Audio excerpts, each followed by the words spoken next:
ರಾಜ್ಯದಲ್ಲಿ ಬಗೆಹರಿಯದಂತಹ commercial cylinder ಸಮಸ್ಯೆ. ಅಧಿಕಾರಿಗಳೊಂದಿಗೆ ಆಹಾರ ಸಚಿವ ಕೆಎಚ್ ಮುನಿಯಪ್ಪ ಸಭೆ ಮಾಡಿದ್ರು. ರಾಜ್ಯದಲ್ಲಿ ಕಮರ್ಷಿಯಲ್ ಸಿಲಿಂಡರ್ ಸಮಸ್ಯೆ ಬಗೆಹರಿಯುವ ಲಕ್ಷಣಗಳೇ ಇಲ್ಲ. ಅಧಿಕಾರಿಗಳೊಂದಿಗೆ ಸಚಿವರು ಕೆಎಚ್ ಮುನಿಯಪ್ಪ ಸಭೆ ಮಾಡಿದ್ರು. ಸಿಲಿಂಡರ್ ವಿತರಣಾ ಸಂಸ್ಥೆಗಳ ಅಧಿಕಾರಿಗಳ ಜೊತೆ ಮೀಟಿಂಗ್ ಮಾಡಿದ್ರು.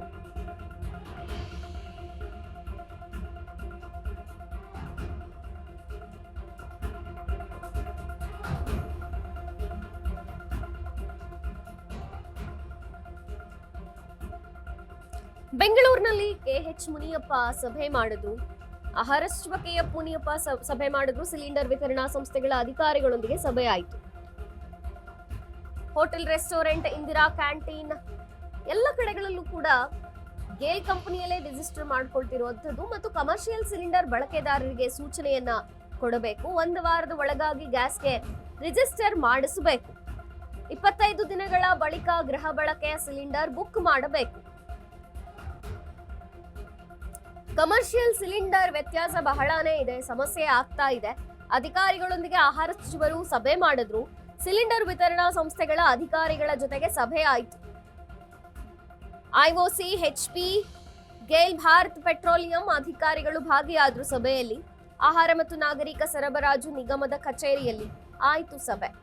ಈ ಟ್ರಬಲ್ಗೆ ತಾತ್ಕಾಲಿಕ ಪರಿಹಾರವನ್ನು ಒದಗಿಸಬೇಕು. ಮುಂದಿನ ವಾರದಿಂದ 10,000 ಸಿಲಿಂಡರ್ಗಳ ಪೂರೈಕೆಯಾಗುತ್ತೆ. ಬೆಂಗಳೂರಿನಲ್ಲಿ ಆಹಾರ ಸಚಿವ ಕೆಎಚ್ ಮುನಿಯಪ್ಪ ಹೇಳಿಕೆಯನ್ನ ಕೊಟ್ಟರು. ಕಮರ್ಷಿಯಲ್ ಸಿಲಿಂಡರ್ಗೆ ರಿಜಿಸ್ಟರ್ನ ಮಾಡಿಸಿಕೊಳ್ಳಬೇಕು. ಹೋಟೆಲ್, ರೆಸ್ಟೋರೆಂಟ್, ಇಂದಿರಾ ಕ್ಯಾಂಟೀನ್ಗೆ ಸಿಲಿಂಡರ್ ಪೂರೈಕೆಯಾಗುತ್ತೆ. ಗೇಲ್ ಕಂಪನಿಯಲ್ಲೇ ರಿಜಿಸ್ಟರ್ ಮಾಡಿಸಿಕೊಳ್ಳಬೇಕು. ಕೇಂದ್ರ ನೀಡುತ್ತಿದ್ದಂತಹ 9,000 ಸಿಲಿಂಡರ್ ಸಂಖ್ಯೆ ಏರಿಕೆ. ಕಮರ್ಷಿಯಲ್ ಸಿಲಿಂಡರ್ ಬಳಕೆದಾರರಿಗೆ ಸೂಚನೆಯನ್ನ ಕೊಟ್ಟರು ಆಹಾರ ಸಚಿವರು. ರಾಜ್ಯಕ್ಕೆ 10,000 ಸಿಲಿಂಡರ್ ನೀಡುತ್ತಿದೆ ಅಂತೆ ಕೇಂದ್ರ. Commercial ಸಿಲಿಂಡರ್ಗೆ register ಮಾಡಿಸ್ಕೊಳ್ಬೇಕು. 1 ವಾರದೊಳಗೆ ರಿಜಿಸ್ಟರ್ ಮಾಡಿಸ್ಕೊಳ್ಬೇಕು ಅಂದ್ರು ಆಹಾರ ಸಚಿವರು. ಇನ್ನು ತಾತ್ಕಾಲಿಕವಾಗಿ ಯಾವೆಲ್ಲ ಪರಿಹಾರಗಳನ್ನು ನೀಡಬಹುದು ಅಂತ ಆಲೋಚಿಸಿ ಅದಕ್ಕೆ ಸೂಕ್ತವಾದಂತಹ ಪರಿಹಾರವನ್ನ ಕೊಡ್ತೇವೆ. ಸಿಲಿಂಡರ್ ವಿತರಣಾ ಸಂಸ್ಥೆಗಳ ಅಧಿಕಾರಿಗಳ ಮೀಟಿಂಗ್ ಮಾಡಿದ್ರು.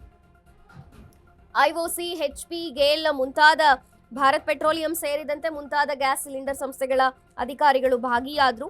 ಆಹಾರ ಮತ್ತು ನಾಗರಿಕ ಸರಬರಾಜು ನಿಗಮದ ಕಚೇರಿಯಲ್ಲಿ ಸಭೆ ಆಯಿತು. ಆಹಾರ ಸಚಿವ ಮುನಿಯಪ್ಪ ಹೇಳಿಕೆಯನ್ನ ಕೊಟ್ಟಿದ್ದಾರೆ. ತಾತ್ಕಾಲಿಕವಾಗಿ ವ್ಯವಸ್ಥೆ ಮಾಡುತ್ತೇವೆ, ಬೇಗನೆ ಬಗೆಹರಿಸ್ತೇವೆ ಅಂತ.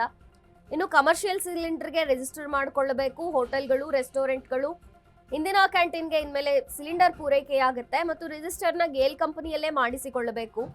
ಕಮರ್ಷಿಯಲ್ ಸಿಲಿಂಡರ್ ಬಳಕೆದಾರರಿಗೆ ಈಗ ಸೂಚನೆಯನ್ನ ಕೊಟ್ಟಿದ್ದಾರೆ ಆಹಾರ ಸಚಿವರು. 1 ವಾರದೊಳಗೆ ಗ್ಯಾಸ್ಗಾಗಿ ರಿಜಿಸ್ಟರ್ ಅನ್ನ ಮಾಡಿಸಬೇಕು. 25 ದಿನಗಳ ಬಳಿಕ ಗೃಹ ಬಳಕೆ ಸಿಲಿಂಡರ್ ಅನ್ನ ಬುಕ್ ಮಾಡಬಹುದಾಗಿದೆ. ಮುಂಚೆ ಗೃಹ ಬಳಕೆ ಸಿಲಿಂಡರ್ ಅವಧಿ 15 ದಿನ ಇತ್ತು. ಆಮೇಲೆ 21 ದಿನ ಮಾಡಿದ್ರು. ಈಗ 25 ದಿನಕ್ಕೆ ಏರಿಸಲಾಗಿದೆ. ಗೃಹ ಬಳಕೆಯ ಸಿಲಿಂಡರ್ ನಲ್ಲಿಯೂ ಕೂಡ ವ್ಯತ್ಯಾಸ ಇದೆ. ಆದರೆ ಕಮರ್ಷಿಯಲ್ ಸಿಲಿಂಡರ್ ಪೂರೈಕೆಯಲ್ಲಿ ಭಾರಿ ಪ್ರಮಾಣದ ವ್ಯತ್ಯಾಸ ಉಂಟಾಗಿದೆ. ಯಾಕೆಂದ್ರೆ ಹೋಟೆಲ್, ರೆಸ್ಟೋರೆಂಟ್, ಅನೇಕ ಮೆಸ್ಗಳಿರ್ಬೋದು, ವಿದ್ಯಾರ್ಥಿಗಳು ಇರುವಂತ ಪಿಜಿಗಳಿರ್ಬೋದು, ಎಲ್ಲ ಕಡೆಯಲ್ಲೂ ಕೂಡ ಸಿಲಿಂಡರ್ನ ಅಭಾವ. ಹಾಗಾಗಿ ಆಹಾರ ಪೂರೈಕೆಯಲ್ಲಿ ಬಹಳ ಪ್ರಮಾಣದ ವ್ಯತ್ಯಾಸ ಕಂಡು ಬರ್ತಾ ಇದೆ. ಸ್ಪೆಷಲಿ ವಿದ್ಯಾರ್ಥಿಗಳು ಮತ್ತು ಕೆಲಸಕ್ಕೆ ಹೋಗುವಂತ ಬ್ಯಾಚುಲರ್ಸು ಹಾಗೂ ಕೆಲಸಕ್ಕಾಗಿ ಮೆಸ್ಗಳನ್ನ ಆಶ್ರಯಿಸಿರುವಂತಹ ಆಹಾರದ ಏನು ವಿದ್ಯಾರ್ಥಿಗಳಿದ್ದಾರೆ ಅವರಿಗೆಲ್ಲರಿಗೂ ಕೂಡ ತೊಂದರೆ ಆಗ್ತಿರುವಂಥದ್ದು. ಹಾಗಾಗಿ 1 ವಾರದೊಳಗೆ ಈ ಸಮಸ್ಯೆಯನ್ನ ಬಗೆಹರಿಸ್ತೇವೆ. ರಾಜ್ಯಕ್ಕೆ 10,000 ಸಿಲಿಂಡರ್ಗಳನ್ನ ಕೇಂದ್ರ ನೀಡುತ್ತೆ. ಇನ್ನು ಗೃಹ ಬಳಕೆ ಸಿಲಿಂಡರ್ 25 ದಿನ ಆದ್ಮೇಲೆ ಬುಕ್ ಮಾಡಬಹುದು. ಹಾಗಾಗಿ ಅದಕ್ಕೆ ಯಾವೆಲ್ಲ ಕ್ರಮಗಳ ಆಗಬೇಕೋ ಅದನ್ನೆಲ್ಲವನ್ನ ತೆಗೆದುಕೊಳ್ತೇವೆ ಅಂತ ಆಹಾರ ಸಚಿವ ಕೆಎಚ್ ಮುನಿಯಪ್ಪ ಸಭೆ ಮಾಡಿದ್ರು. ಸಭೆಯಲ್ಲಿ ಈ ಹೇಳಿಕೆಯನ್ನ ನೀಡಿದ್ದಾರೆ. ಬರೀ 15 ದಿನಗಳಲ್ಲಿ ಸಕ್ಕರೆ ಕಾಯಿಲೆನ ಕಂಟ್ರೋಲ್ ತರಲಿಕ್ಕೆ ದಿವ್ಯಾಮೃತದಂತೆ ಕೆಲಸ ಮಾಡುತ್ತೆ ಮೆಹಾಟೋನ್. ಕಹಿ ಇಲ್ಲ, ಒಗರಿಲ್ಲ ಅಥವಾ ಇದರಲ್ಲಿ ರುಚಿ ಇಲ್ದಿರತಕ್ಕಂಥದ್ದಿಲ್ಲ.